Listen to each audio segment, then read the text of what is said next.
This week we continue on the energy storage elements, right? In particular, how to analyze the circuits with energy storage elements.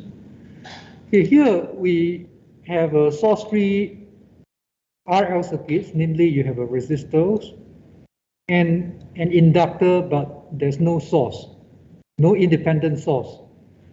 Okay, in this case, basically it is relying on the internal energy, the storage energy of the inductors. So this inductors has initial storage and it is then released to the circuits. For this first order circuits, notice that, right, I have placed this word here, or is equivalent. This actually means that if you have a more complex circuits, you should simplify it to this form. And you have learned how to simplify a resistors, simplify an inductors, okay, which means that if you have more complicated circuits and you have series parallel combinations of resistors, where you can actually simplify them by combining them in series, adding them out, and in parallels, right, you add up the conductance, right, and then invert it. Okay, in some cases where you have control source, independent source, then you have to inject, right, a voltage source, for example, calculate the currents, and then determine the resistance indirectly by V over I. Right? So this is the basic concept. Okay, why we look at this simplified circuit? It is easier to analyze, okay, which means that even if you have more complex circuits, then you should try to transform to this. And from there, we can then analyze it. Okay, and circuits law still apply. Okay, for example, I can still take Kirchhoff voltage law around this loop. Voltage across the inductors plus voltage across the resistors. Can someone please mute your mic? Is equal to 0, which means that you go one round, right? Across here, starting from a reference point. The only difference is that in terms of resistors, we use Ohm's law. Okay, but however, for inductors, last week we have seen that the relationship between voltage and current is governed by this V is equal to L di dt, right? As I said, you need to remember this by heart, like remembering Ohm's law. Right? If you cannot write down Ohm's law, you cannot analyze a circuit. So similarly, if you cannot write down L di dt equal to V, you won't be able to analyze the circuits with inductor. So everything basically looks the same, right? Except that we are now dealing with a differential equation. Okay, in this case, it's called first order differential equation. Why? Because there's only one differentiation, right? di dt. If you have d square I dt square, then is second order, right? If you have d cube I dt cube, then is third order, so on and so forth. So first order differential equation, the solutions, right, is in this form. And last week I have briefly gone through it. How do we solve, right, this differential equation? So fortunately, you need not memorize how to solve the differential equations, okay, but you need to remember the solutions. Okay, but as I mentioned in last week's tutorial, even though you are not expected to memorize it, you should go through the proof, right? You should go through the proof, knowing that by solving this differential equation, I can get this solution, okay? Because there's no point memorizing something if you do not, right, know how it was derived, right?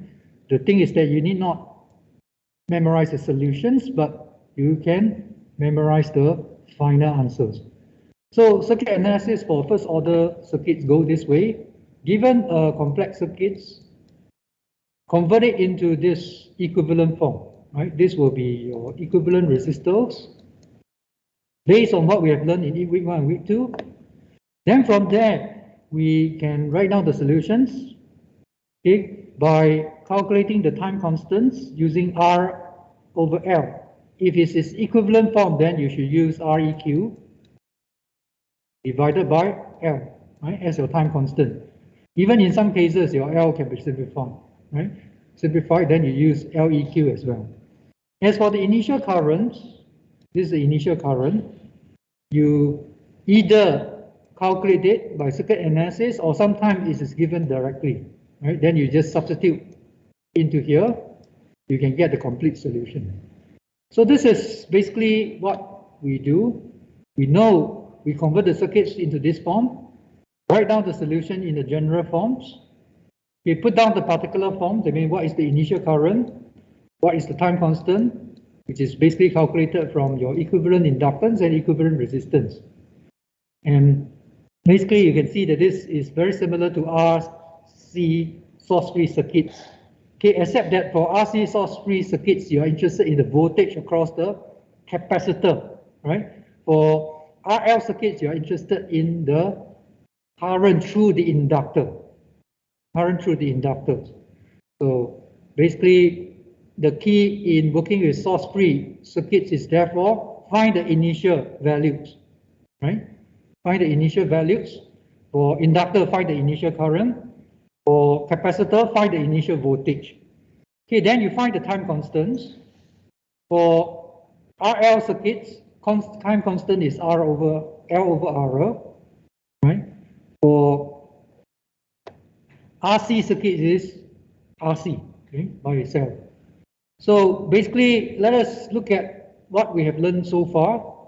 For first order circuits, is source-free, right? So you can see that there's no input equal to 0. When it's source-free, it must have an initial storage. Otherwise, there won't be any current, right? If you do not, for example, charge up your battery, you can't use it. It will be 0 volts all the way. Okay, there must be an initial voltage, then it starts to discharge after that. And for RL, right, as I said, you solve for current, dIdt, you're interested in the change of current over time. For C, right, capacitor I is equal to C dVdt, I'm only interested in the change of voltage over time.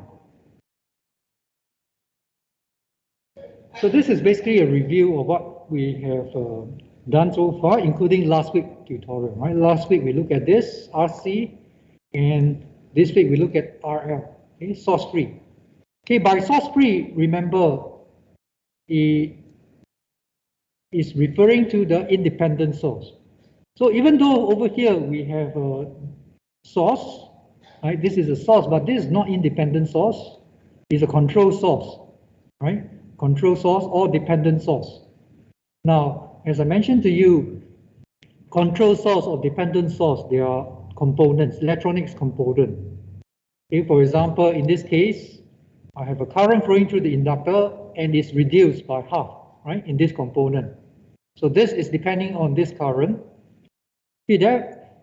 This means that this component has some resistance, right? It has an equivalent resistance. If you ignore this, right? If you ignore this, then you are calculating the wrong equivalent resistance. Okay, and it's not a source, not really considered a source in the sense that it's not independent. Okay, here you can see that if the current goes to 0, then there's nothing here at all, correct? Nothing here at all, okay, which means that it's depending on this value. Now, when we say source-free, we are referring to independent source, okay, where this value will not change. For example, if it's 1 ampere, it will remain at 1 ampere, right? If it's 0.5 volts, it will remain at 0.5 volts. So source-free referring to no independent source, right? No independent source. Okay, with dependent source, what we need to do is that we need to convert this whole circuit into an equivalent resistance, right? Into an equivalent resistance, and we have learned it in week 1 and week 2.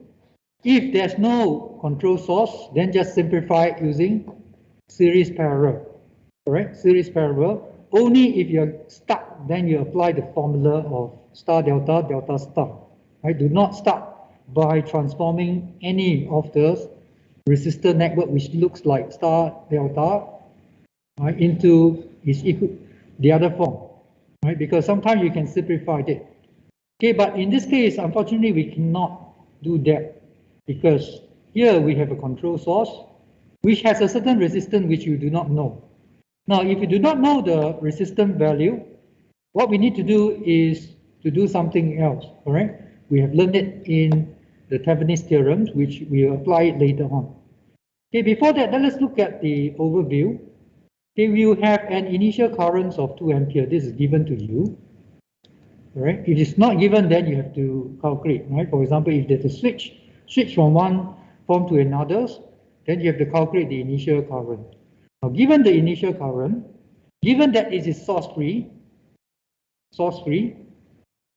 if it's source-free, this current will eventually go to zero, right? Goes to zero as reflected by this solution. Now, as t goes to infinity, this current eventually will goes to zero. And we need to find all the variables in these equations, right? Namely, you need to know the initial current, right? It is given to you in this case, and you need to know the time constant.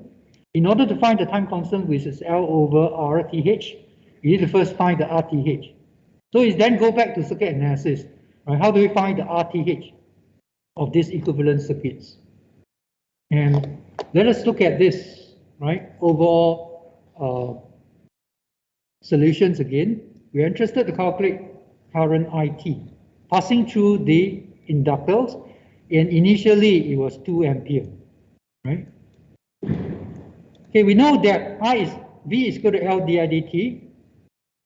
You write down these equations because it's going to tell you a lot of information, and it says that since current cannot change suddenly, right? di dt means current cannot change suddenly. Okay, it means that your current at t equal to 0, before and after, right? If by continuity, it must be equal to 2 amperes. So you will start at 2 amperes by this equation. You cannot change suddenly. Now, if you change suddenly, it actually means that you can have a step change. Step change basically means that at 0 time, your current may be changed from 2 amperes initially to 3 ampere, correct? So the change is 1 ampere divided by 0 time interval, okay, which means that you can generate infinite voltage, right? Then this is not possible. Okay? A physical system has finite voltage, meaning that your current cannot change suddenly. And we also know that this is source-free.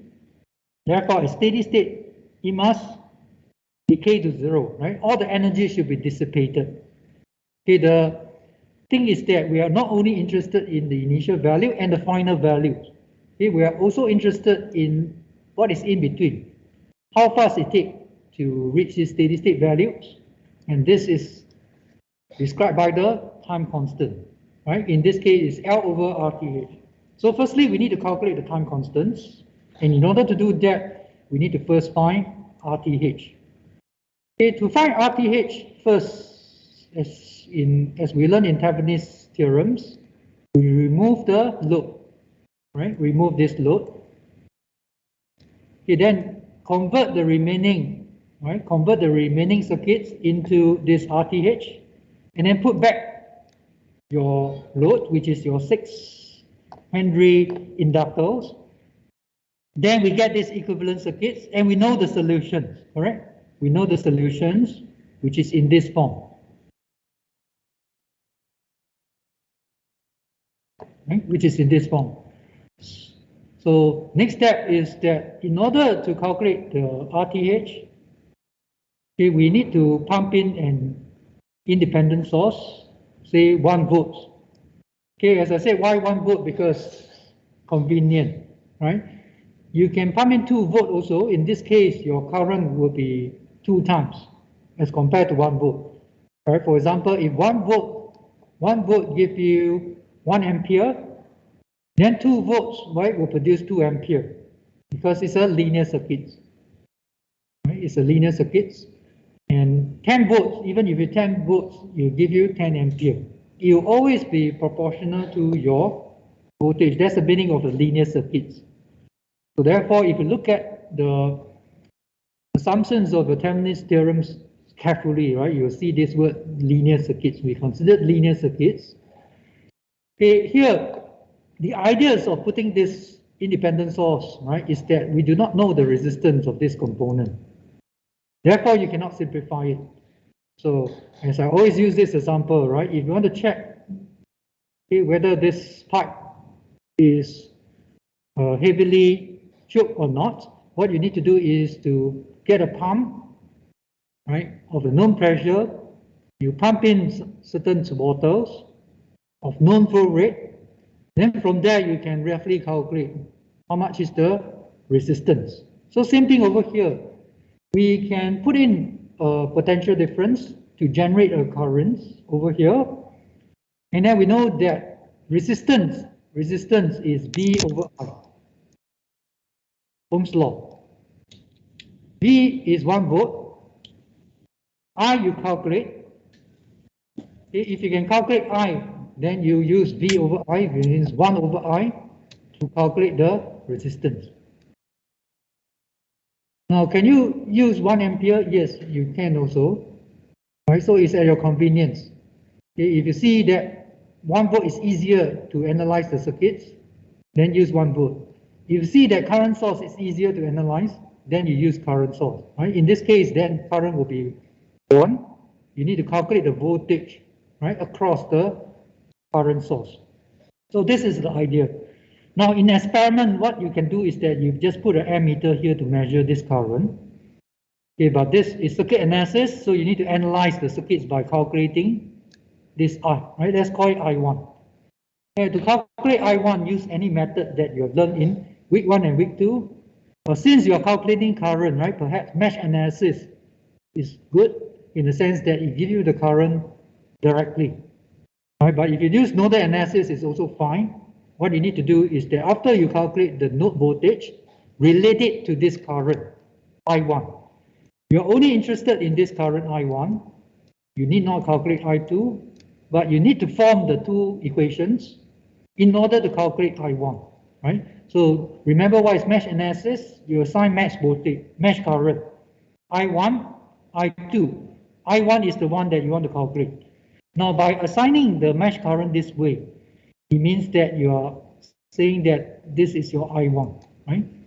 This branch, which is not overlapping with any other mesh, will be your I1. Now, same thing, if you assign mesh current this way, it means that this is your I2, right? All these are your I2, the one which is not overlapping with any other mesh. Now, this branch over here basically is the intersections of mesh 1 and mesh 2. Right, it is neither I1 nor I2, but rather you know from Kirchhoff current law that inflow is equal to outflow. So if you consider the direction, right, in the directions of this dependent source, you can actually write down this very easily. Inflow, right, is equal to outflow. So this is basically equal to I1 minus I2, all right?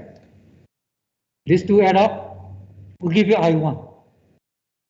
Okay, therefore, this can be obtained by Kirchhoff current law. Okay, a faster way to write it down is that, right? Look at these directions, I1 downwards, right? In the directions of what you want, and look at this loop upward, opposite of this direction which you want. So in the same direction, you write down positive. In the opposite direction, you write down negative. And is equal to I1 minus I2. And I1 minus I2 is equal to 0.5 I1, right? Because there's a source here, right? There's a control source here, forcing it to be 0.5 I1. Okay, which means that actually I already get one equation for my current. Okay, in fact, if you use mesh analysis, eventually you get these equations. Okay, firstly, let's assume that we do not know anything about this one yet. Okay, we just try to apply mesh analysis to mesh 1, starting from here.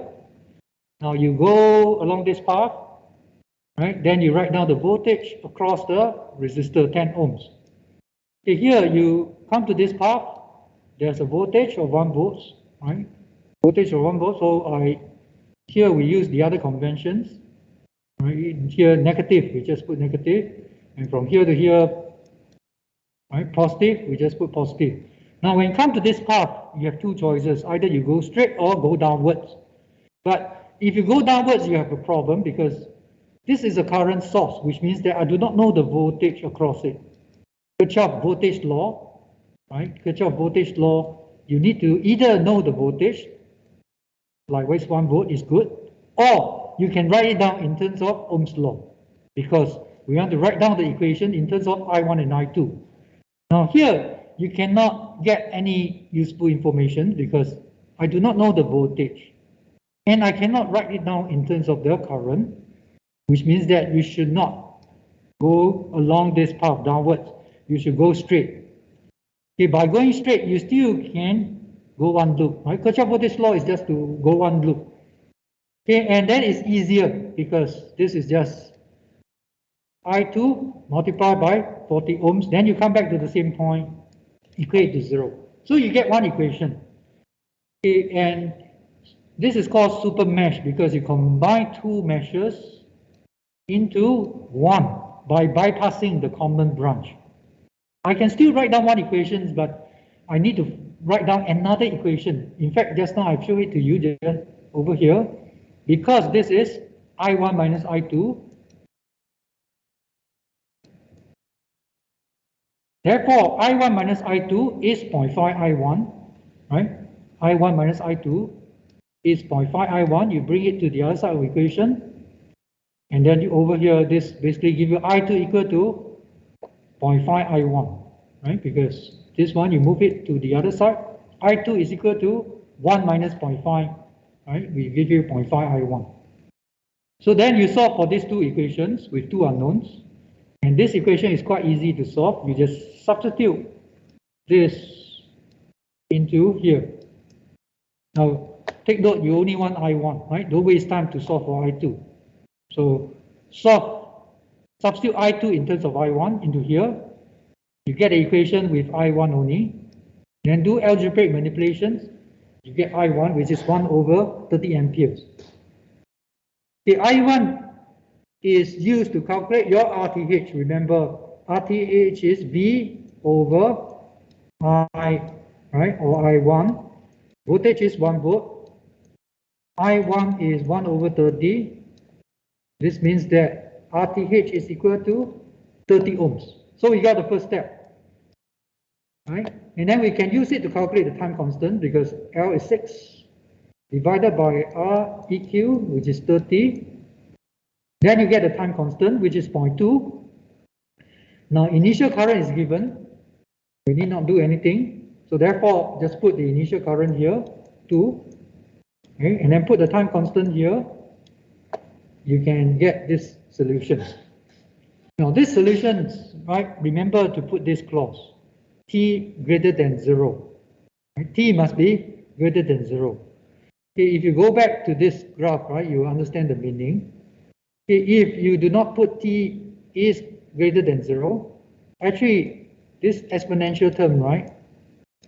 This exponential terms will extend all the way, right? Will extend all the way to infinity. Okay? If your time goes to negative, this will positive, then you just keep going to infinity, but it's not the case because before that it was 2 ampere, correct? Before that it was 2 amperes. So we say that this solution is only valid for t greater than 0. Okay? Only valid for t greater than 0. Now sometimes in your notes you will see this notation, ut. Okay, this actually means the same thing, right? Because why?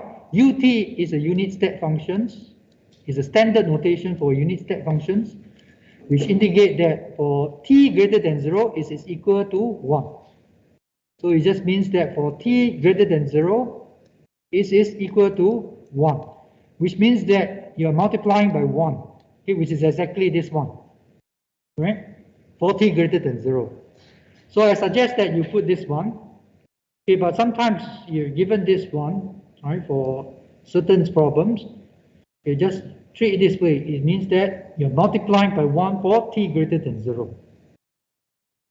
Any questions? Any questions so far? Hi, Prof. Yeah.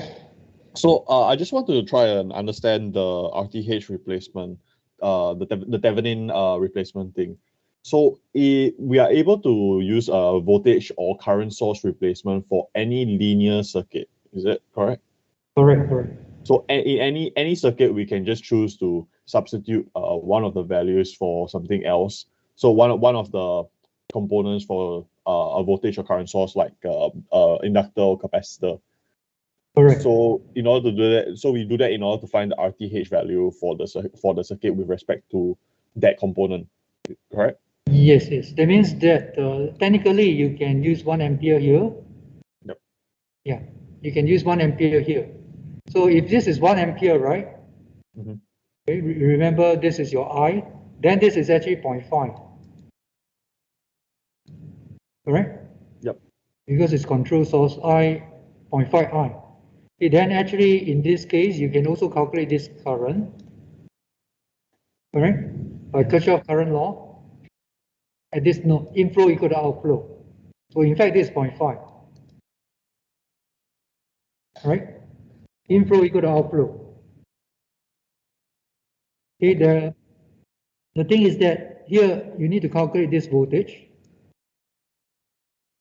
V, right, across this source. Then over here you will have this voltage divided by 1 ampere. Right? R is V over I. So it's either you calculate V or you calculate I. Correct? Okay. Either you calculate V or you calculate I. If by calculating one, you need to fix the other one. Okay.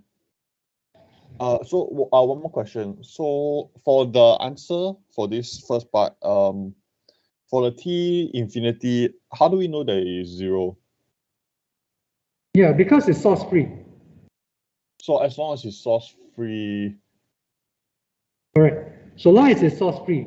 So it's quite easy to understand, right? If you have a handphone, you charge it up to 100% initial voltage, and then you use it, keep using it.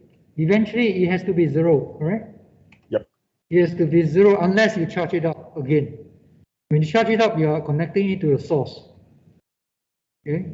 Source free means you are using the storage energy. Okay, So okay. So also one important thing to take note of is that when T infinity is basically an indicator of how much current or voltage the thing will have at time equals to infinity. So if there's no source, then it's always 0 anyway. Correct. Because the energy will use up, right? The storage will use up.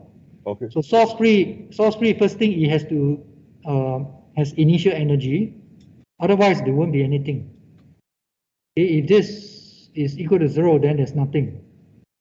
Right? So it's relying on the internal energy, the storage energy, and the energy is released back to the circuits, but eventually you'll use up. Right? Okay. Okay. Any other questions? Thank you, sir. So any question, just feel free to stop me and ask. Okay, if not, let's move on. Now, just now we see source free, right? But in some cases, there's a source. And this is referring to independent source, right? If this is independent source, it means that it will not change by your circuit components, circuit variables. You always be that value. Okay, and here, right, you can see a switch, okay, which means that at t equal to 0, you actually switch on this to charge up this capacitor, right? Something like your batteries, right? If you have used it to say 20%, there's an indicator warning you to start charging. You connect it to your sockets, adapters, then you switch it on, correct? You switch it on, then you will start charging. Okay, we want to analyze this, right, mathematically. And from there, you can actually design the circuits as well in future. What should be the resistance to regulate the current? What should be the capacitance? Right, so as to establish certain time constants. So here UT, as I said, is a unit step constant. It just means that it is equal to 1 when t is greater than 0, right? Equal to 1 when t is greater than 0. Okay, that means that you're multiplying by 1. Now, always write down this equation, I is equal to C dVdt for capacitors. Okay, because it tells you all the information that you need in analyzing the circuits. Okay, firstly is that dVdt means that voltage cannot change suddenly. So therefore, if you switch, right, at t equal to 0, say 10 volts, you switch it on, immediately this 10 volts, right, immediately this 10 volt will be applied at this node. Okay, but the 10 volt will not be applied to your voltage of the capacitors. Now this is easy to understand. If your capacitor, right, your battery, for example, only left 2 volts, 20%. Now, after you switch it on, can it immediately charge up to 10 volts? It can't. Okay, that's because actually we have this constraint. dVdt cannot be infinity, right? Cannot be infinity. So it has to charge up starting from that 2 volts. So immediately after switching, it will remain at 2, but eventually, right, eventually it will be charged up to 10 volts. Okay? And this can be analyzed by what we have learned last week as well. Okay, and this is also from this equation. Now, DC means constant, 10 volts. Okay, if you have a constant at steady state, constant at steady state, then dVdt will be equal to 0, meaning that there's no current, I equal to 0, right? Now, if there's no current, then your circuit is like an open circuit. This means that your capacitor behaves like an open circuit at steady state.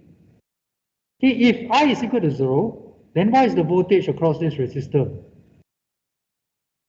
Ohm's law, IR, correct? I equal to 0, no voltage drop.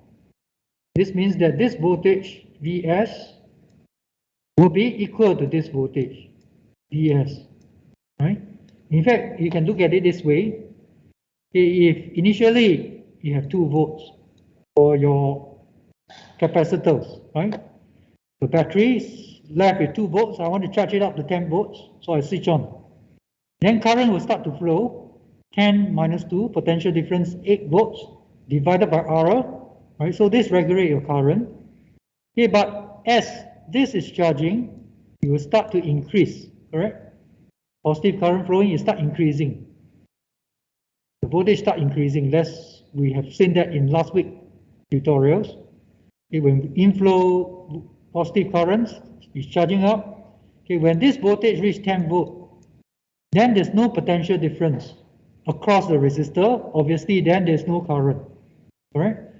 Current is the potential difference divided by R. So if there's no potential difference, then there's no current. So similarly, if there's no current, there's no potential difference, right? Because V is equal to IR. So if you interpret this way, right, you will be able to analyze the circuits with open terminals more easily, right? Use Ohm's law, put I equal to 0, it means voltage equal to 0. See, same thing, this is what we're going to do. We know the initial voltage. We're going to charge it up, right, to a certain voltage. Okay, but what we're interested is those things in between as well. Okay, not only the initial, not only the final, those things in between as well. And in order to do that, we need to analyze the circuits. Okay, if you apply Kirchhoff current law again, okay, you can also write down these equations. Now this one, you can ignore it, just treat it as equal to 1, right? For t greater than 0. Equal to 1 for t greater than 0. Okay, in the sense that actually you can just write down this in this form, indicating t equal to 0, t greater than 0. Right? It just means that for t greater than 0, this is equal to 1. So you have this circuit. And it's only valid for t greater than 0. Before that, it was open. Okay, this basically means that current flowing through the inductor, called the capacitors, plus the current flowing through your resistors, right? And then we write down in differential equations. Now this is not source free anymore. there's a source over here, and then we need to solve this differential equation. Now, as I said, you're not expected to memorize how to solve this differential equation, but do go through it, right? Do go through it. For example, this is actually in your notes. I just reproduce it over here. This method to use to solve this differential equation is the separations of variables. Okay, that means that voltage you put on one side, right? Time, right? Time related or constant you put on the other side. This basically means that, for example, voltage I move to the left hand side, constant or time related I put on the right hand side. Okay, there's no time variable here, only the constant. So your time constant, right? You put it to the right hand side. Your voltage variable, you put it to the left hand side. Then you integrate both sides. Left hand side you integrate with respect to voltage. Right hand side you integrate with respect to time. Right? Then you get a voltage in terms of time. Right? You get a voltage in terms of times. Basically integrating this get long. And then put in the initial voltage because your capacitor could be initially charged, right? Maybe 20% left, you start charging. So the charging will be on top of this 20%. And then time constants, right? We start from t equal to 0. So integrating a time constant is a constant. Integrating a constant, you get t, right? Minus 0 initial times, you get the next equation. So finally, what you need to remember is this one, right? Okay, which means that go through this proof.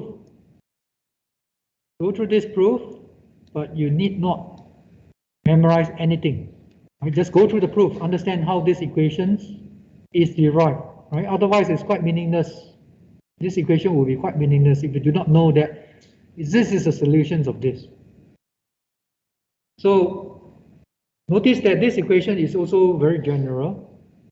Right? It includes the one which I showed it to you just now, source free, because source free means what? Vs equal to 0.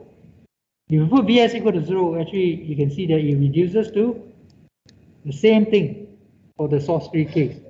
So I think that if you just remember this one, all right, it's sufficient because source free means Vs equal to 0, right? No independent source. So 3 steps to finding the RC circuit with source is called step response because basically DC, right, is like putting in a step input. Okay? Putting in a step inputs and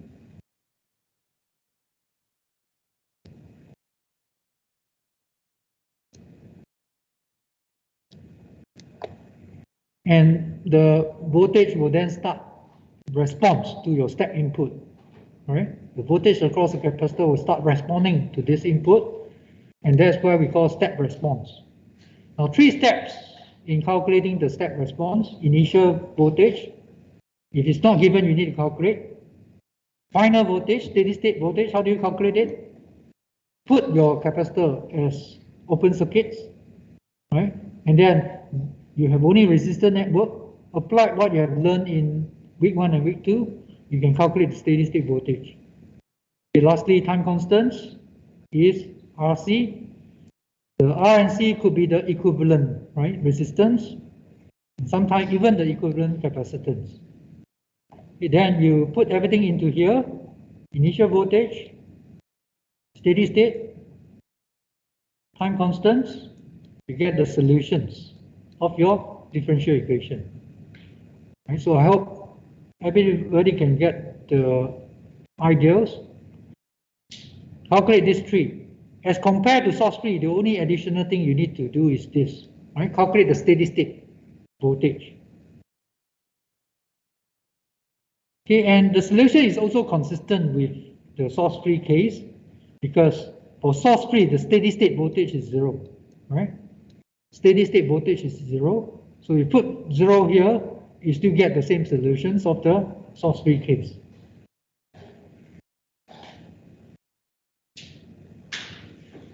Okay, but we all know that, right, the circuits may not be this simple circuits that we have seen here.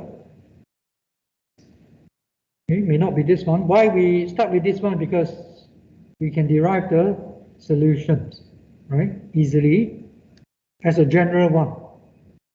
If you have more complicated circuits, then use the technique you learned in week 1 and week 2, right? Week 1 and week 2 to simplify it to its equivalent form. Okay, equivalent forms. And over here, all right, we are given this source, which is 6 UT. This basically means that it is 6 volt for t greater than 0, right? Just treat it this way. 6 volt for t greater than 0.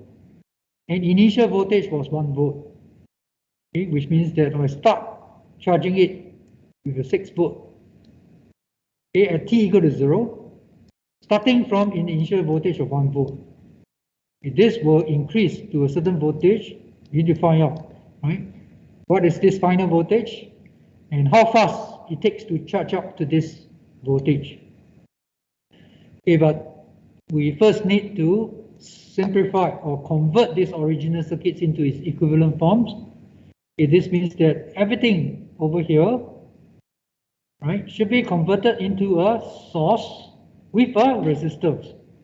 And this is basically Thevenin's theorem, right? Thevenin's theorems. And in Thevenin's theorems, remember you first remove this load.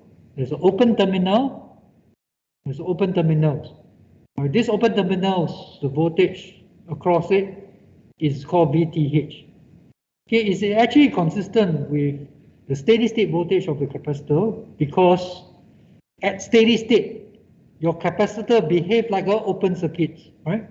At steady state, your capacitor behaves like an open circuit. Okay, this basically means that your VTH is your voltage across the capacitor at steady state. Okay, in fact, if you look at these equivalent circuits, right, you can also understand that. Now, if at steady state, this is equivalent to this, right? This circuit is equivalent to the original circuits. And by analyzing the equivalent circuit, you're looking at the original circuit because they're equivalent. At steady state, your capacitor is open. Open means no current. I equal to 0. Okay, remember when I is equal to 0, what's the voltage across here? 0. 0 volt. Okay, when this 0 volts, then it means that if this is VTH,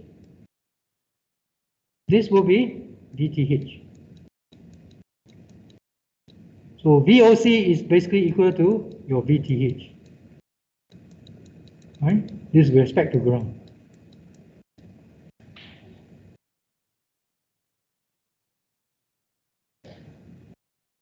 So for more complex circuit, you can just interpret it this way. I should convert it into its equivalent form. Then I get this equivalent forms. After you get this equivalent form, then I can know the solutions, right? I can know the solutions. So first, let us look at the overview of this response. Step input is applied, 6 volt at t equal to 0. Okay. Initially, this capacitor has storage of 1 volt. I is equal to C dV/dt. Voltage cannot change suddenly. Therefore, the voltage immediately, right, immediately after this step input is applied, should remain at 1 volt. So it should start from 1. Okay, at steady state, your voltage will settle down at DC values, okay, which is equal to your VTH or your VOC. So this is what we know. You start from here and at here. Anything in between, time constant, right? How fast you will reach the steady state will be depending on your time constant. So your circuit analysis, you can see that is to calculate a few things: initial, final, time constant, right?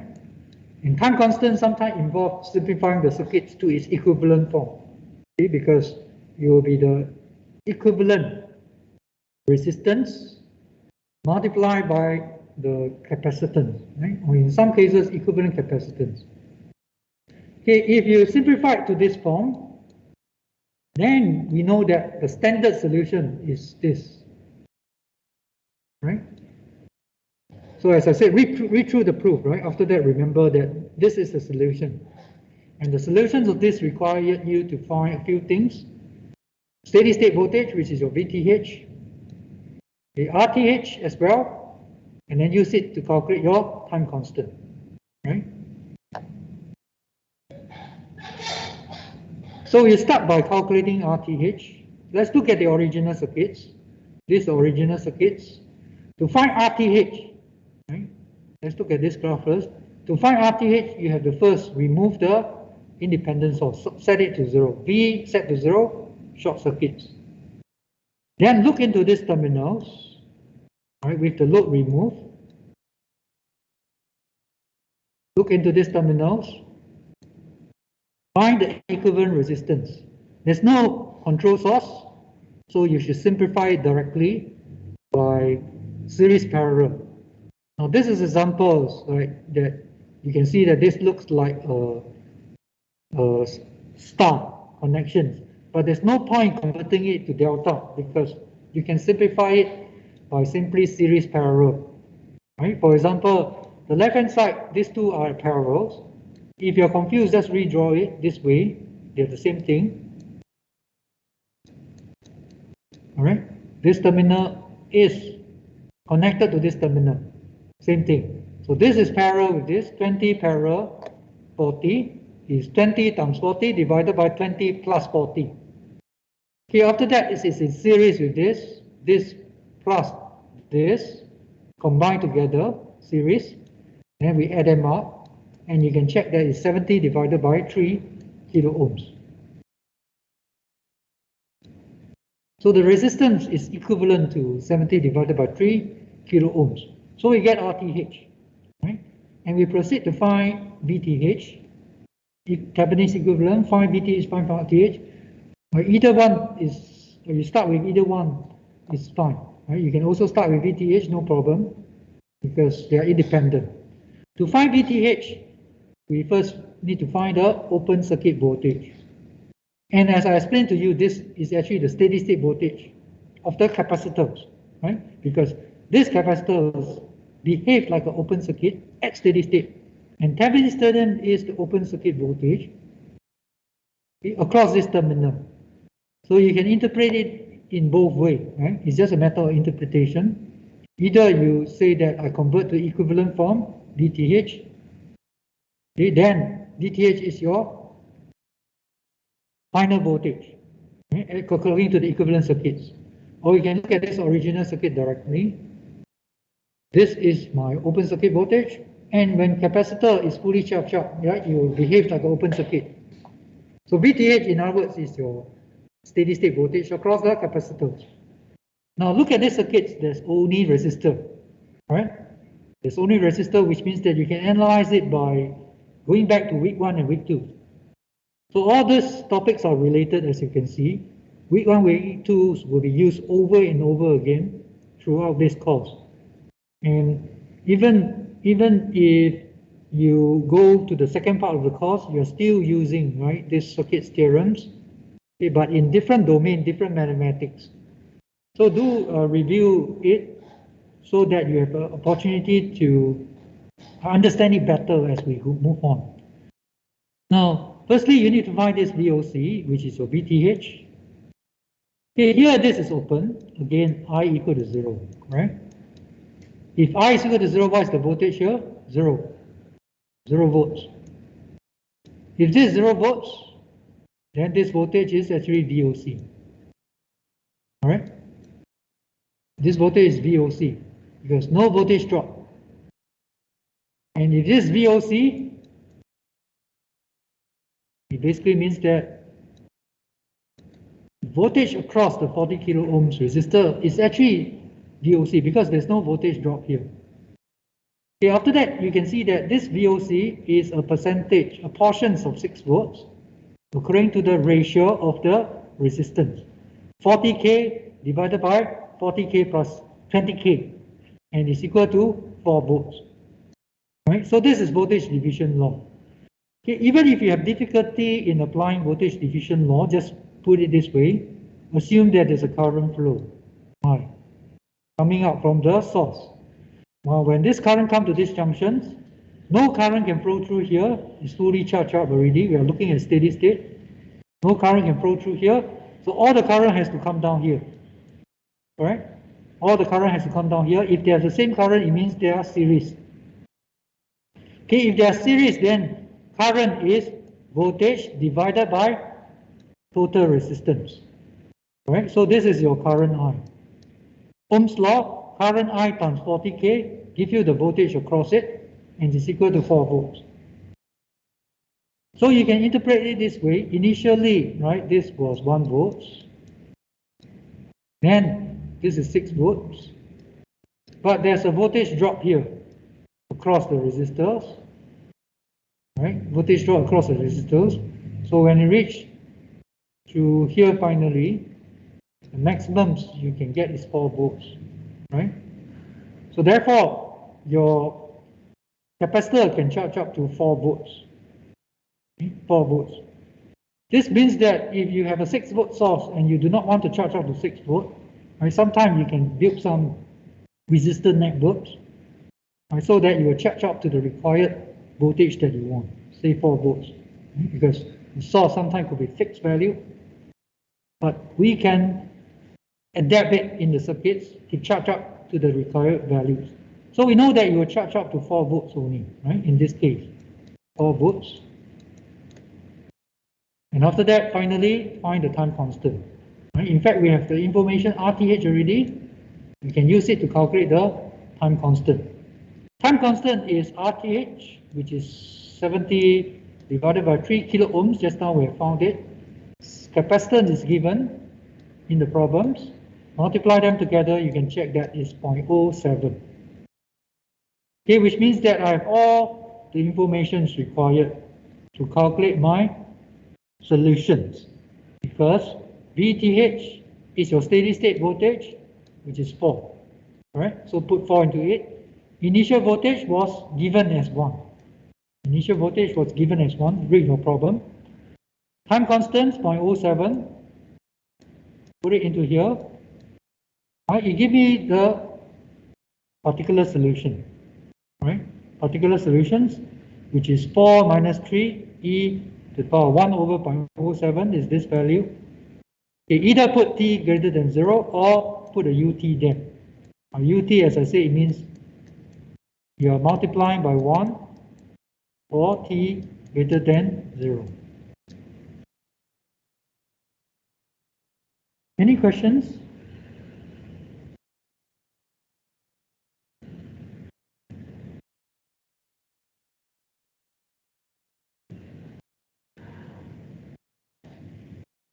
Okay, after you get your solutions, you can also check your answers. Put t equal to 0. Right? Put t equal to 0, you can see that this is the voltage at t equal to 0. Initial voltage is actually 4 minus 3. E to the power of 0 is 1. Right? It's 1, so it's equal to 1 volt. 4 minus 3, 1 volt. Which is consistent, right, with what we have start charging up from 1 volt. Steady state voltage, t goes to infinity. Then distance goes to 0, right? Distance goes to 0. So your V infinity steady state is 4 volts. Right? 4 minus 0. Right? Which is consistent. In between, we still have this voltage. You can substitute any time into it. You can calculate the voltage, in other words. Okay, similarly for RL, right? RL, I will quickly go through it. Just now was C replaced by L. So difference law, obviously. Similar differential equations. Separations of variables. Now we are solving for I, right? Inductor, you're interested in current. Capacitor, you're interested in voltage. So over here, separations of variables, eventually get something quite similar, right? Quite similar, except that because you put a voltage source here, so you have Vs over R, Vs over R. Okay, but however, notice that Vs over RL is the steady state current. Why? Because for inductor, it behaves like a short circuit at steady state. Alright? So what is this current? This current is Ohm's law. Is this current, which is V over RL. Correct? V over RL. Okay, which means that actually my steady state current is V over RL. So given the initial current, or find the initial current, find the steady state current, okay, I can also construct my solution. Right? In fact, I can replace Vs over RL by the steady state current. So if you look at this equation, it's easier to remember because it's similar to the previous one, just now RC, right? RC is Vt minus steady state voltage plus the change from initial to steady state, this is the change, e to the power of negative t divided by tau, right? Tau is RC. Now for RL, you just replace the voltage by current. Current is equal to steady state current plus change, right, from initial to steady state, e to the power of negative t divided by tau. Tau is L over R. And steady state currents, you can calculate it by just replacing your inductor by a short circuit, right, and then calculate this current. Okay, in fact, this is also equal to your Norton's current. Right, remember your Thevenin's equivalent, there's a Norton's equivalent as well, which is your short circuit current. So for this case, actually, we can similarly calculating the currents in a similar form. So 3 steps again: calculate initial current, calculate steady state or final currents, calculate the time constant, right? And then you put everything in, you get our solutions, okay, which is how your current of the inductor will change over time with a DC input, right? How it responds to a DC input, step change for this RL circuits. Okay, in fact, the only difference, right, with the source-free case is that you have one more step. And for source-free, same thing, your steady state current will have to reduce to 0. Right? No source. So it has to use up all the energy. Eventually it goes to 0. And this is consistent with what we have done.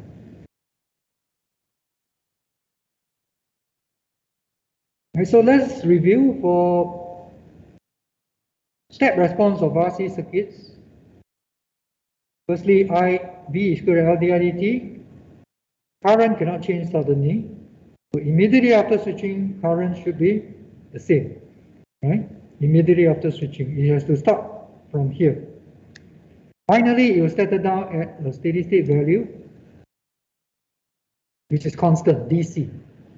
Okay, how fast will depend on your time constant, right? So therefore, you can see just 3 steps. First, calculate this. Second, calculate this. Inductor, short circuits, replace inductor by short circuits.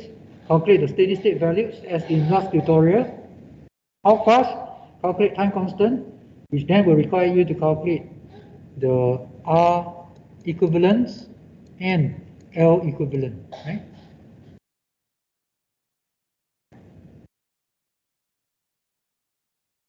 So we have seen how do we deal with RC or RL circuits. It basically is to convert it into these equivalent forms and then write down the solutions. Try to find all the parameters, right, in the general solutions, and then that gives you the particular solution, right, that you want for this particular circuit. Okay, but if you add in one more component, right, say you add in L here, or you add in C here, then there are 2 energy storage elements. And for 2 energy storage elements together with the resistors, there are 2 possibilities. One is that it's series. One is that it is parallel, right? So in either case, it can all be expressed into this general form. Okay, which means that the idea is similar. If you have a more complicated circuit, you should simplify it to this form. Right? In fact, here you can see that this is your Thevenin's equivalent circuits. This is your Norton's equivalent circuits. Right? Thevenin's equivalent, Norton's equivalent. Then after that, I can still analyze the circuits. But the problem is that you have to remember. You have to remember the general solution. Right? From there, you find the particular solution. So it's a matter of converting your circuits to this form, general form, write down the general solutions, and find the particular solution. Okay, and I will start by looking at this simple mass spring damper systems, because this is easier to visualize, right? Circuit sometimes is harder to visualize, but this mass spring damper system is easy to visualize. Firstly, we must model it. For Circuit's law, of course, you model it using Circuit's law. For mass spring damper system, you model it using Newton's law. Newton's law of mass times acceleration is equal to the resultant forces acting on the system. So you write down equations, move this to the left-hand side, you get a second order differential equation, right? Second order differential equation. The thing is that what is the solutions of this differential equation? That is your so-called response. Okay? And if there's no input, it's called natural response. Okay? If there's an input, it's called forced response. How it responds to a force. By natural response, it means that you're relying on the storage. Right? You're relying on the storage. Before that, right, I'll call this 2 alpha. I'll call this omega 0 square. Okay? Omega 0 square. Okay, the reason I'll explain later on. This is consistent with your notes. 2 alpha omega 0 square. Why 2 alpha? Why not alpha? Right? Why omega 0 square? Why not omega 0? I'll explain that later on. At this point, just remember that this 2 alpha, this is omega 0 square. And there's no source, right? So this is source free. Okay, if there's no source, there must be a storage energy. Correct? There must be a storage energy. Okay, where does the storage energy come from? Come from the spring's energy. Okay, that means that you put it to an initial position. Right? That requires energy actually. Someone have to do that. Then you release it. Then this will start to move. Correct? And you can see that this is not a simple motion. Okay, it can actually bounce up and down. Right? Or it may just go straight to the equivalent positions without oscillation. So this response is quite complex because it's second order. Okay, but it is quite easy to visualize it for this mass spring damper system. Okay, firstly, as I said, I put this as my 2 alpha. I put this as my omega 0, right, square. Okay, if I put B equal to 0, if you put B equal to 0, this is like setting alpha equal to 0. If I put a stiffness of 25, right, this is saying that I have a omega 0 of 5. Now, why this is omega 0 square? Let's look at here, right, this will be square. Okay, if alpha is equal to 0, then this is your differential equation. Okay, if you look at this differential equation, it means that you need to look for something that you differentiate it twice, right? Differentiate twice, it will give you negative omega 0 square of x. Unify x, you differentiate twice, you give you negative omega 0 square. Right? It should naturally remind you of sine or cosine. Sine or cosine. Okay, if you differentiate cosine once, you get negative, correct? Then omega 0 comes out over here. If you differentiate one more times, right, you retain the sign, then you get another omega 0 multiplied out. So you get omega 0 square. So that's why we put the omega 0 square here. right? We are looking for some kind of oscillations, okay? Some kind of oscillation in this case, and the oscillating frequency is this, okay? Which means that if I have a stiffness of 25 and there's no damping, my system will oscillate at a frequency of 5 radian per second. Okay, I'll show you one animations of this.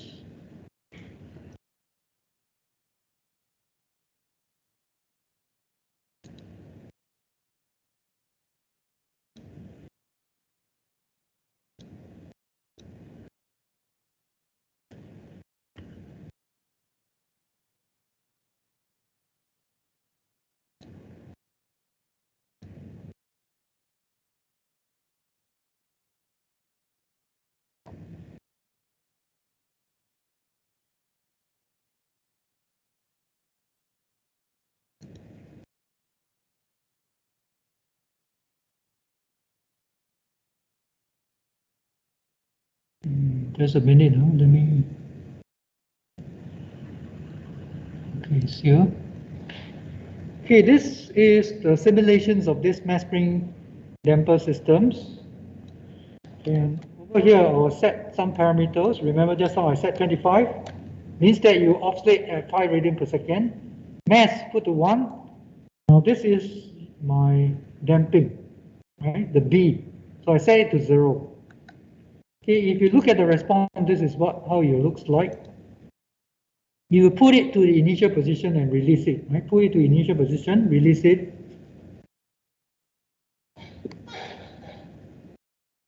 Excuse me.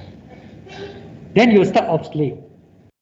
Okay, this is like if you perform this experiment in the space, right? There's no air friction. Actually, the oscillation will go on forever.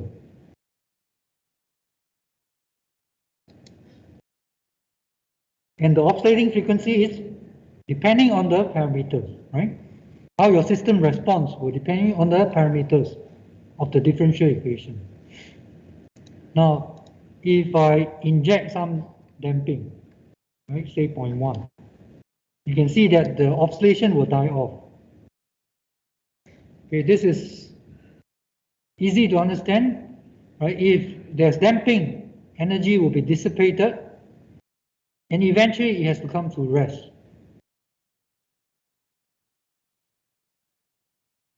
So you keep doing this, right? How fast it decays, you can see that here, depending on something we call time constant.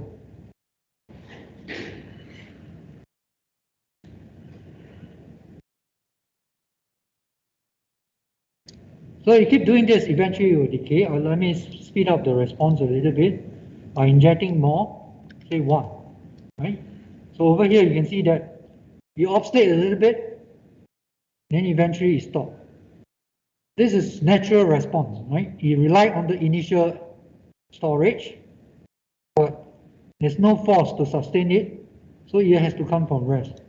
Okay, if I keep increasing this, you can see that eventually this oscillation will be no longer there. Okay, the moment where it just disappears is called critically damped. Right? Before that it was under damped, not enough damping, under damped, so you oscillate. You keep increasing, the moment where it just disappears is called critically damped. Okay, after which is called over damped. Right? Then the response will be slower. You can see it takes a longer time to reach its equivalent. Okay? If I put larger, you take even longer time. So this is actually the response, looks how it looks like. You will rise slowly, but you will not oscillate, right? You will go to the equilibrium position. So the response is more complex, as we can see. Right? It is no longer the same as the first order system anymore. In fact, just now what I'm trying to show you is that there are 3 types of response. Right? 3 types of response. Under them, where there are oscillations. Critically damped, where there's no oscillations, and it is just nice, right? Critical, you increase the damping until the oscillation just disappears. Okay, after which is called over damped, and the response will be lower, right, than the critically damped. Okay, the larger the damping, the alpha values, the slower your response, right? Slower the response. And so to summarize, right, you will see three types of response. Okay, in first order circuit, you only see this kind of response, right? Either this or very slow, okay, which means that actually what you have seen is your overdamped or critically damped system, right? In general, overdamped system. For this second order system, there's something new here. You will oscillate sometimes. Okay, but eventually it still settle down, right? So which type, right? Which type will depends on the parameters. Okay, in particular, these two values are very important, alpha and omega 0. Okay, let's look at a general solutions of second order differential equation by putting the differential equation into this form. 2 alpha omega 0 squared. Right? In this, I'll also explain why we put a 2 here. So firstly, natural response means no input. For the mass spring damper system, it means that I do not apply any force, right, to the system except the initial part, okay, where I pull it to the initial position. After that, when t greater than 0, I do not apply any force to it. Okay, then this is my differential equations. I just reproduce it here with f equal to 0. And the solutions, right, just for your information, is this equation is known as the homogeneous equations.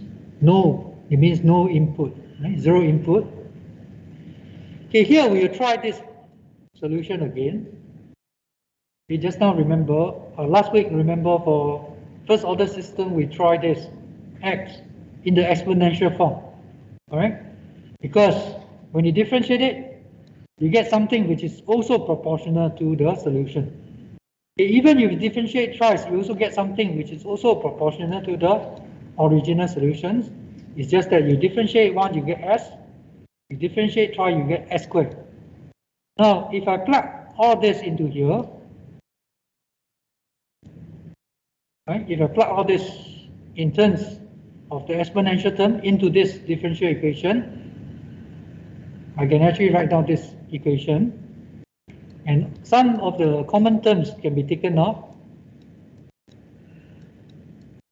The a and the exponential terms can be taken off, and we know that a is non-zero, and exponential terms, right, will approach 0 but can never be 0.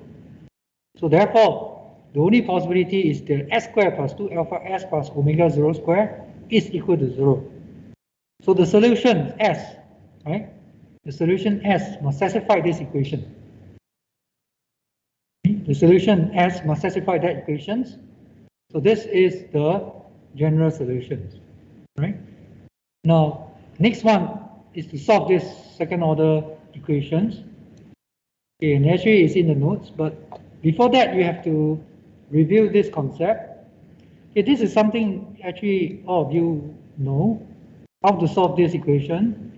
Ax squared plus bx plus c is equal to 0, correct? You give you two solutions. One is called x1, one is called x2. Why two solutions? Second, right, this is quadratic. x2, right? x2 give you two solutions. Okay, in fact, you can interpret it this way. Okay, you have this quadratic equations equal to 0. It has to intersect at 2 points. Right? Real axis, usually 2 points. So there are two possibilities. Okay, x1 is equal to negative b plus, right, b squared minus 4ac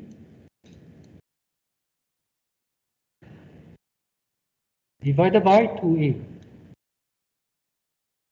What is the other solution?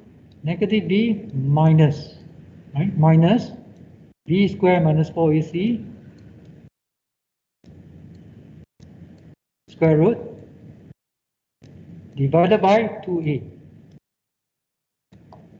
Now what is happening here is that your x is your s. Your a is equal to 1. Your b is 2 alpha. Your c is omega 0 squared. Alright? It's the same thing. It means that you're expecting two solutions, S1 and S2. The S1 is negative b 2 alpha plus minus b squared minus 4ac divided by 2a is equal to 1. Now this explains why we put a 2 here. Because you put a 2 here, then square, you get 4. Right? Later on we have 4ac. Okay, which means that you can normalize it to this nice form, right? To this nice form by taking out this 2, square root of 4 is 2, and then you divide it by 2, then you get this very nice form.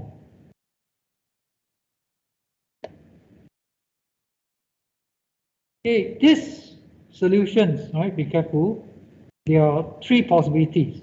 First is they are distinct.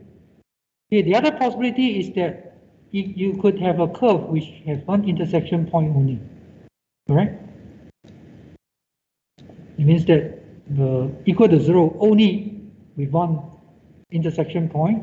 This means that you have repeated solutions. There's also a possibility that you will not intersect with the real axis. So three possibilities, right? Distinct, repeated, no solution. Right? Two solutions, one solution, no solution.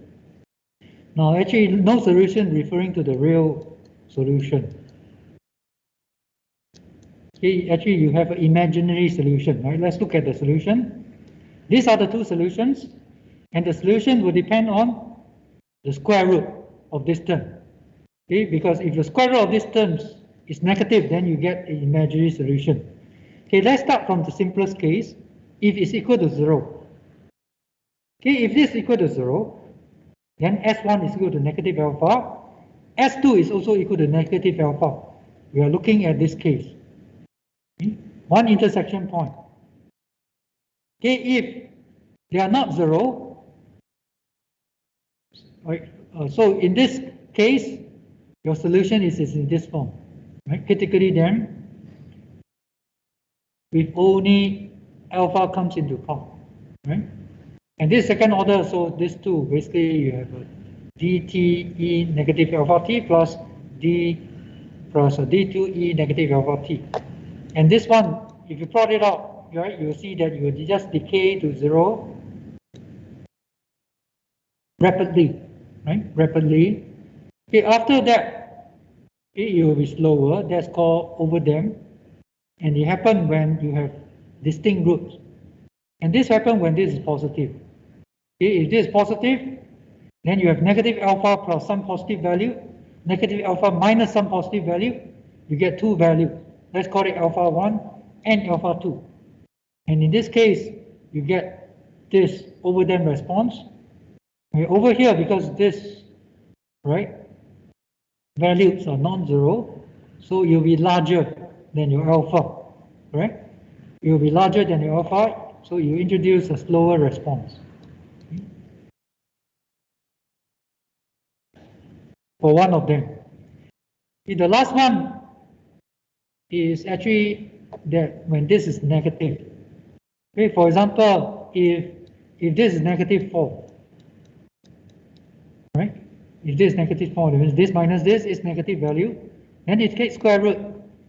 You ended up with an imaginary number, right? Namely, you have negative square root 1, square root of 4. So you basically, you have J2. So this is imaginary. Okay, you still satisfy these solutions, but there's no real solution, right? You still satisfy this solution, but there's no real solution. And in this case, right, oscillation will start to appear. You can see the sine and cosine terms, and the magnitude is decaying. depending on alpha, it means something like that. You have some envelopes where your sine wave, right, has a reducing amplitude. Eventually, it will reduce to 0. So these are the three types of a response that we'll see for second order systems. Okay, and basically, it's the same for RLC circuits, because when you try to write down the equations using Circuit's law, we can actually write down a second order differential equations. Let's also look at Kirchhoff voltage law. By Kirchhoff voltage law, voltage across the resistors, IR, voltage across inductor, L didt, capacitor is given current, find voltage, integrate it across the initial voltage. This is equations which you differentiate it, you get a second order differential equation. Right? That means differentiate it one more time. You get these equations. And this equation you can see is quite similar to what we have seen just now. This is your 2 alpha. This is your omega 0 squared, right? 2 alpha omega 0 squared. So basically for source free case, your alpha is 2R divided by 2L, right? Because this is 2 alpha.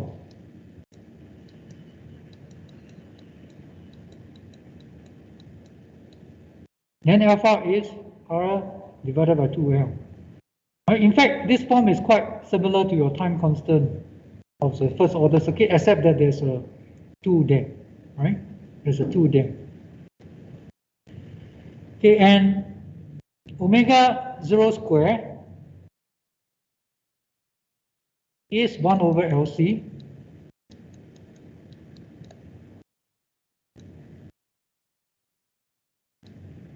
So omega 0 is square root 1 over LC. Okay, you need to remember this. So for this source split circuit analysis of series RLC, it goes by simplifying your circuits to equivalent resistance. And then, if necessary, simplify your capacitors, inductors to the equivalent forms, right? Series parallel. Then calculate alpha and omega 0. Right? Calculate alpha and omega 0. And the response will depending on the values of alpha and omega 0. Right? In this case, just how I show it to you, S1, S2, negative alpha plus minus alpha square minus omega 0 square. And depending on this value, whether is it 0, greater than 0, less than 0, we have three types of response. Right? Three types of response. Now you have to memorize this, right? Unfortunately, you have to memorize this. So this is the standard solutions for the second order system. Like the first order system, there's a standard general solution. What you need to do is to find the particular solution, right, for the circuits.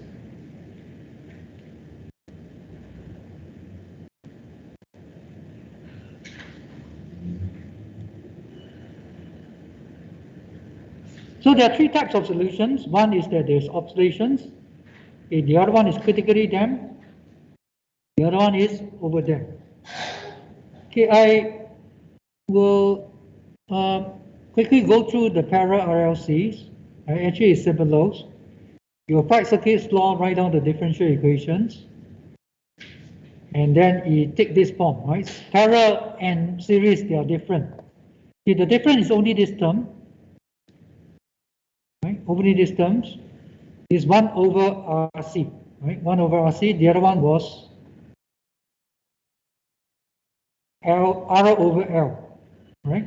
So series R over L, parallel 1 over RC. The last term is the same, 1 over LC.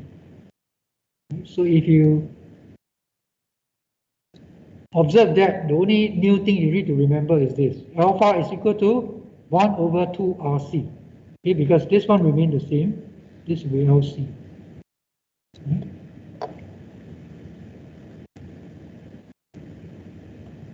Okay, so the rest is actually the same, similar form. Okay, when it comes to Laplace transform, then I will point out to you that all this term can actually be found from the table, which is available to you. So actually from there, you can also figure out the solution, right? So at this point, just take note that you have to remember this form and which one to choose depending on the value of alpha in omega 0. Okay.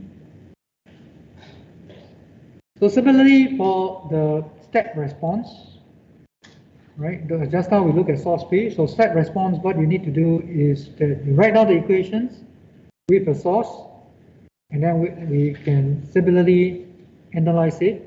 The equation actually is very similar. Right? You can see the alpha is still the same. Omega 0 is still the same for series.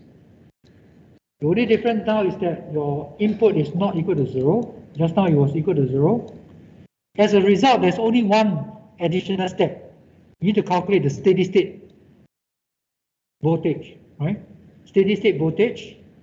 The rest are the same. The natural response will be 3 types. You add it to the steady state, you get the complete, right, response.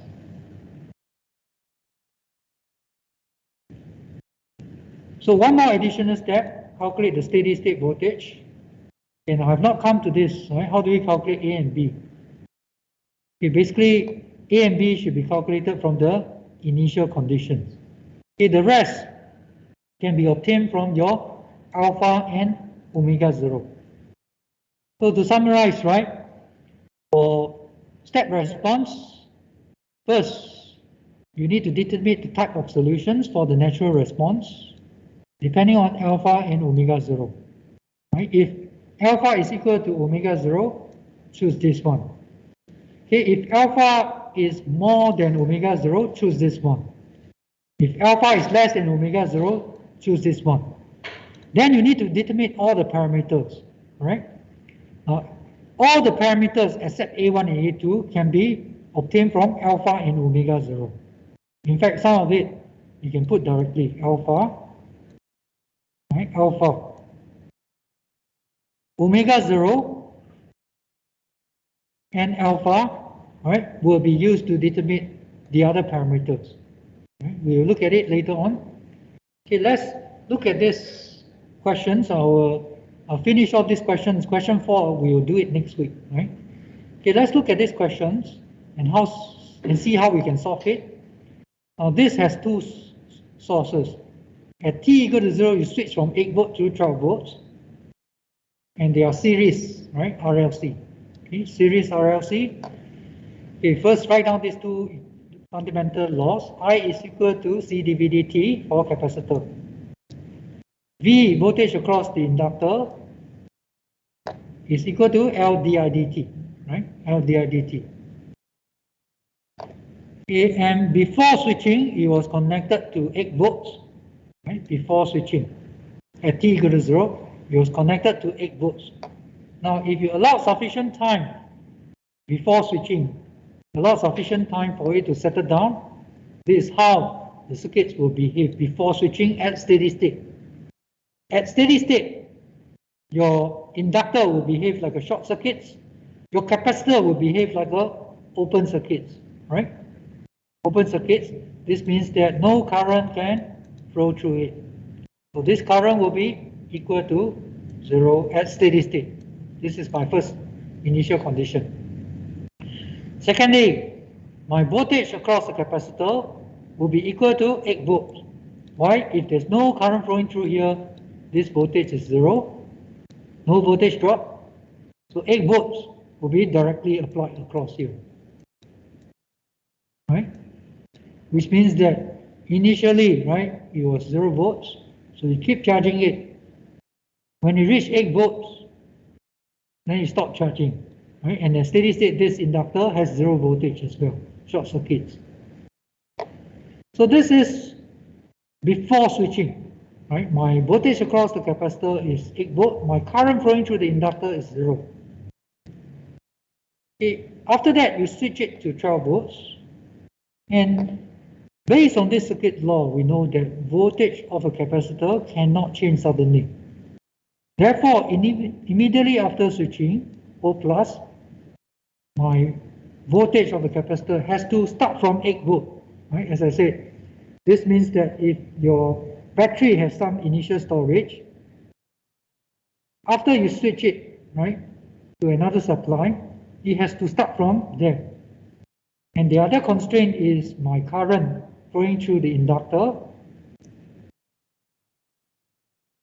cannot change suddenly as well. Therefore, it has to start from 0. So this will become my initial conditions for solving my RLC response, right? After switching. Now, after switching, remember it was connected to 12 volts. You can check the steady state voltage after switching by treating the inductor as short circuits and the capacitor as open circuits. By doing so, there's only resistor, right? And open circuit means current equal to 0. Current equal to 0, no voltage drop. Therefore, all the 12 volts will apply across here. Okay, this means that at steady state, my capacitor will be charged up to 12 volts. Initially, it was 8 volts. So you get all these information, then you can get the general solutions to get the particular solution. Okay, so let us review. Before switching, we found that it was 8 volt at steady state. And because I is equal to CdVdt for capacitors, the voltage across the capacitor has to be continuous. Right? It cannot jump suddenly, so you start from 8 volts. And we also found that at steady state, it will settle down at a DC value of 12 volts. DC I equals CdVdt means current 0, open circuits.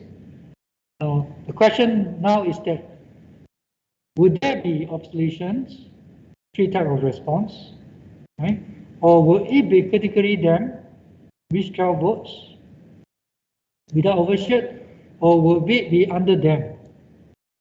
We should reach 12 volts on a very long time. So this will depend on your parameters, right, of your RLC value. Okay? And right, this is not required, but I suggest that if you forgot your formulas, you can do a quick revisions or quick check by writing this down. Or if you have time for checking your answers, right, this is what you should do. Right now, your circuit's law. Apply Kirchhoff voltage law around this. You notice that I want to find the voltage of the capacitor. So I write down P is equal to IR, resistor. Voltage across the capacitor is what I want. I just put V.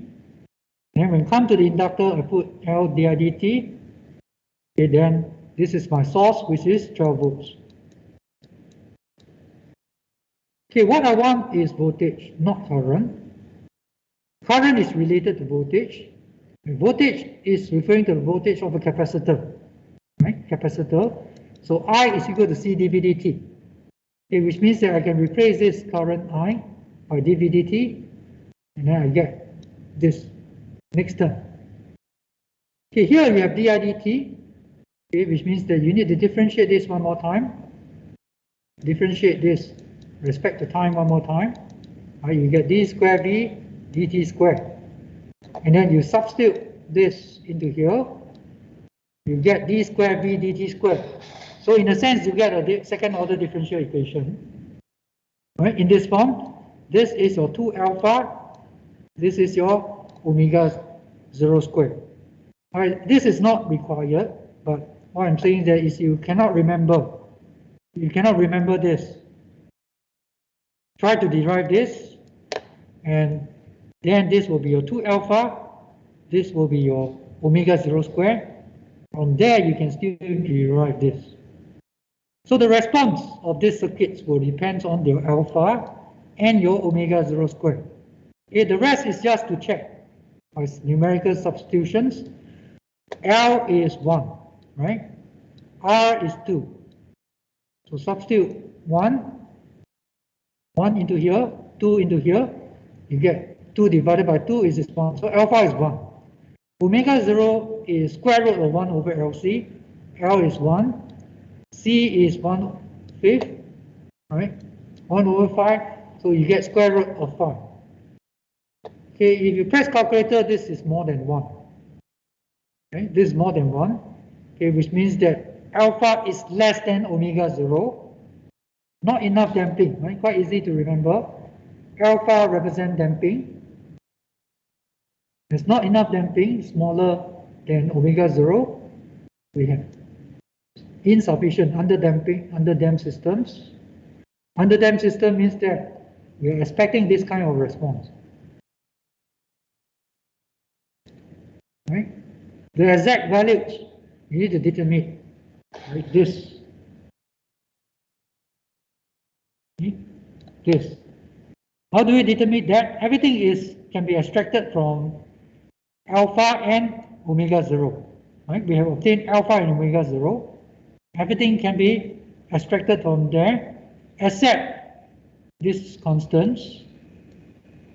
Okay, we shall come to that later on. Right? Except this constant. The rest you can see that for real and distinct, right, you calculate S1, S2 based on alpha and omega 0.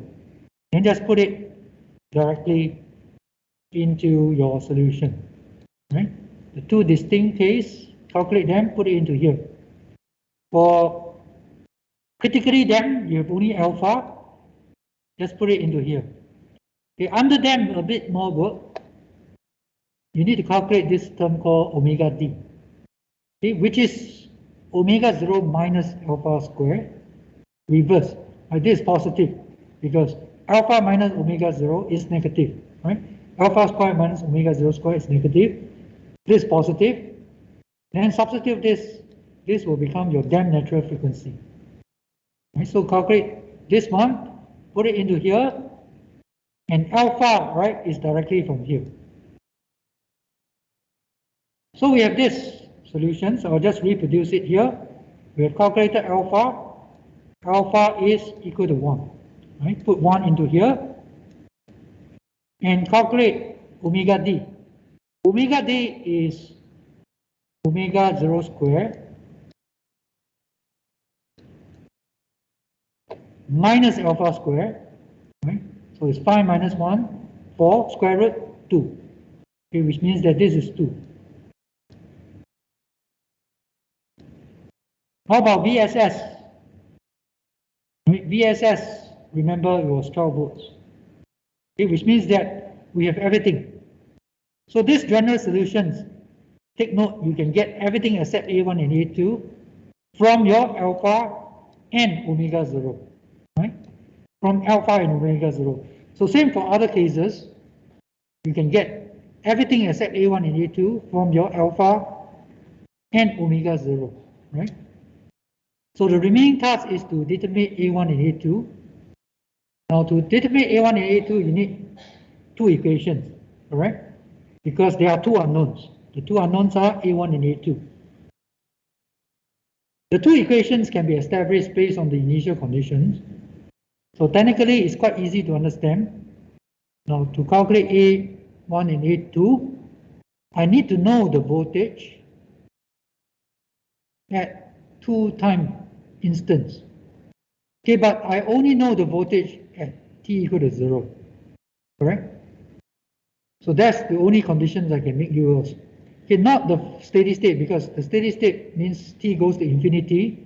You don't have A1 and A2 anymore. So I can only make use of the initial voltage. So first let's look at the initial voltage.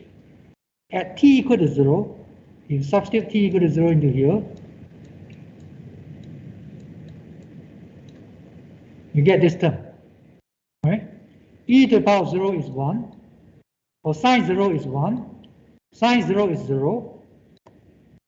Then basically you get 12 plus A1 only, and V0 is 8 volt. Okay, which means that 12 plus A1 is equal to 8. This is my first equation, and because there's only one unknown, it gives you A1 directly.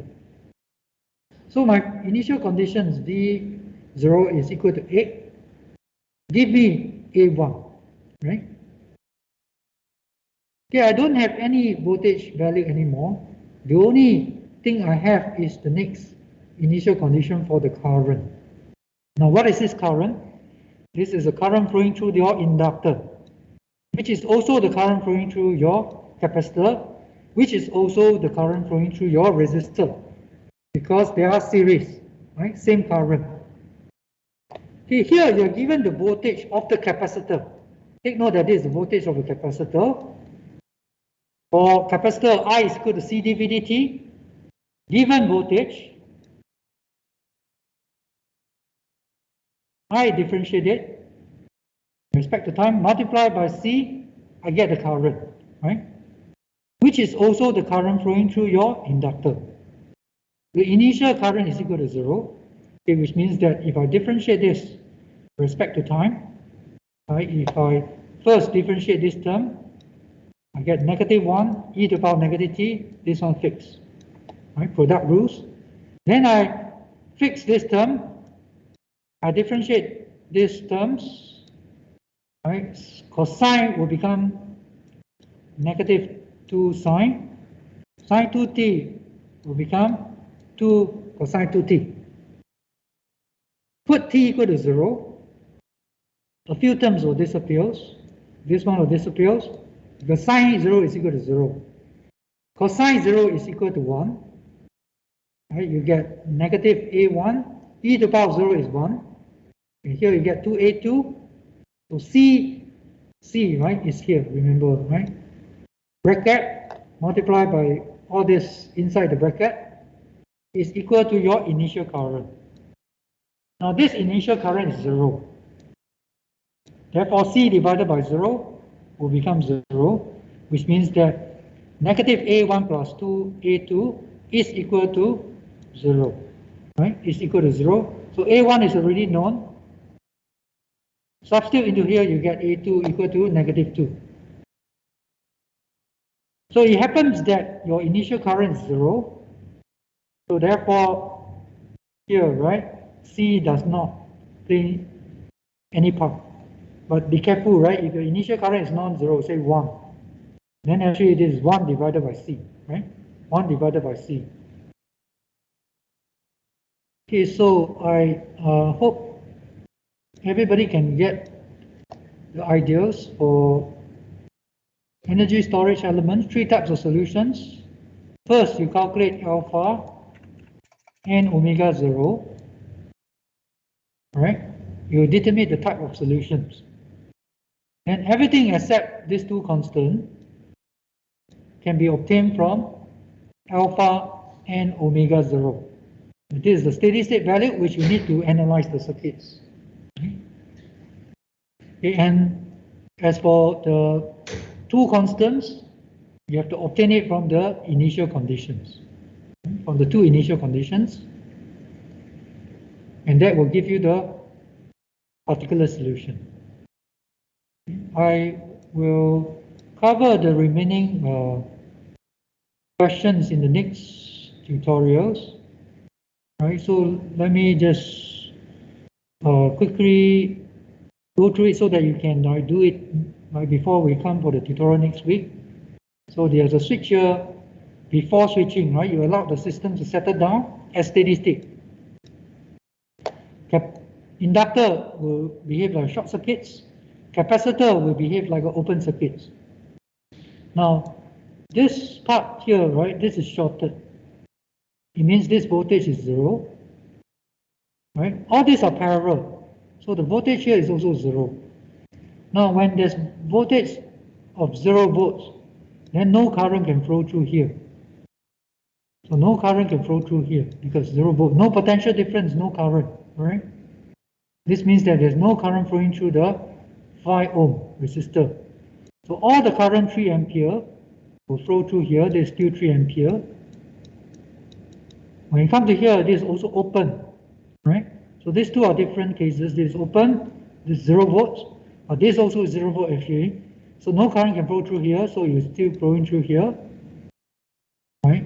And then when you come to here, now this current is actually 3 ampere also. Ohm's law, because this is shorted to ground, right? 12 volts divided by 4, 3 ampere. So this means that this is 6 ampere. right? This is 6 ampere. So if you do that, the initial current is actually 6 amperes. The final voltage of the capacitor, current through the inductor, 6 amperes. Voltage across the capacitor, 0 volts. And after switching, right? After switching, this will become your initial conditions. Now, these initial conditions will be used to calculate your A1, A2 later on. Right? The rest actually is to find the parameters using this, determine the type of solutions, right? And then determine A1, A2. I'll cover this in the next tutorial and I'll stop here today. Thank you. Yeah, if you have any question, you can ask. Yeah, sorry, quick question. Can show the solution for the last part. I missed the how to find the B1, the A1. So A1, A2 is obtained from the initial conditions. And then we let time equal to 0, right? Yeah, the whole idea is that you have two unknowns, you need two equations. So one from each initial condition. Oh, okay. But for the voltage is direct, right? Voltage is just put t equal to 0. You get one equation. So this is the first equation. Equation 1. Voltage is direct. Okay, the other one, you need to interpret this way. This current through the inductor should remain at 0. Right? Because of dIdt. And the current through the inductor is also the current through the capacitor. Why do you relate it to the capacitor? Because this is the voltage across capacitor. Right? Okay, thank you. Okay. Sir, how just from the start, for the start of the initial conditions, why do we let the current through the inductor be 0? Isn't it possible to find the current using this initial condition setup? Like if we use Ohm's law, can we find the current for in the initial circuit? You mean why this 0, is it? Yeah. It depends on your circuit configuration before switching. Before switching, right, it was connected to the circuit was in this form. Yep. Right. So at steady state, your capacitor open. Open means current equal to 0. Oh, okay. So at the moment it switch, it doesn't instantly jump up, so it starts off at 0 current. Correct. Then based on this physical constraint, you know that the current cannot change suddenly. Okay. The current through the inductor cannot change suddenly. And they are series. So the current through the inductor is also the current through the capacitor, right? As well as the current through the resistor. So all of them cannot change suddenly because there's an inductor there. Okay. Thank you, sir. Any more questions? If not, I'll end it here. Thank you. Thank you, Prof.